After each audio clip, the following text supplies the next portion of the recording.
Everybody, so there are certain types of resins out there that you need to pre-mix before using them in the printers, and there are actually specialized mixers for those resins out there, but I don't have one of those, I guess, yet. But sometimes I utilize something like this, which is a rock tumbler, and it works pretty well. And the way it works is you just place the bottle. So there's two cylinders that come with it. You just take those cylinders out, and then when you place the bottle, it just spins in there.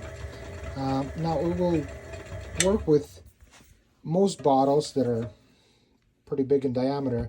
The only downside for this particular unit is, there's a couple actually. So very long ones like this one are not going to fit. And obviously if you have like a square bottle, that's not going to work either.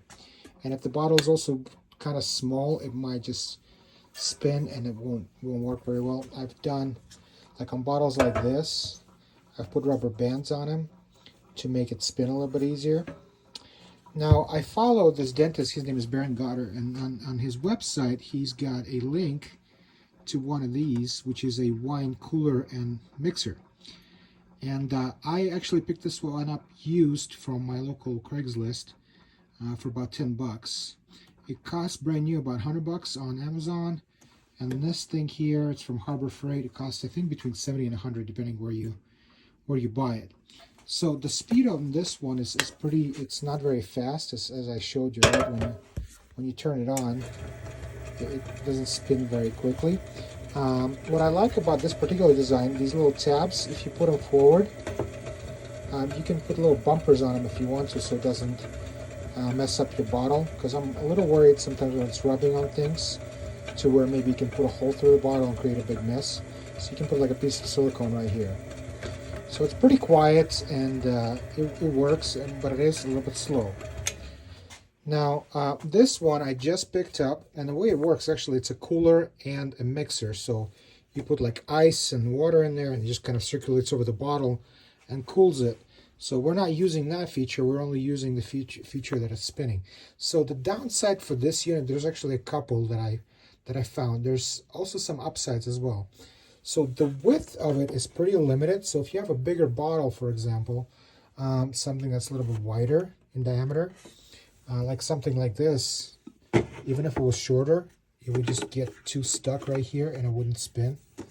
So I guess you could technically cut these sides off and it would work. And now when you turn it on, the pump starts up and that creates a bit of a noise. But the upside is that it actually spins pretty quickly. So let me show you. So if I put something like this, okay, in there, and I choose, let's choose bottle, and I press start, so the pump starts on first. Look at how fast this thing is spinning. It's ridiculous. It's just super quick.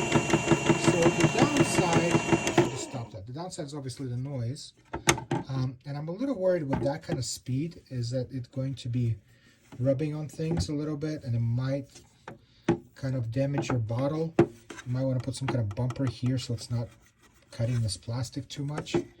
But it does mix stuff pretty quickly. So these are the two options that I've kind of looked at. There's always a possibility of buying the professional unit. It's obviously going to cost you quite a bit more money. I just wanted to show you two of these and show you some pros and cons with both of these units. Hope it helps. Bye.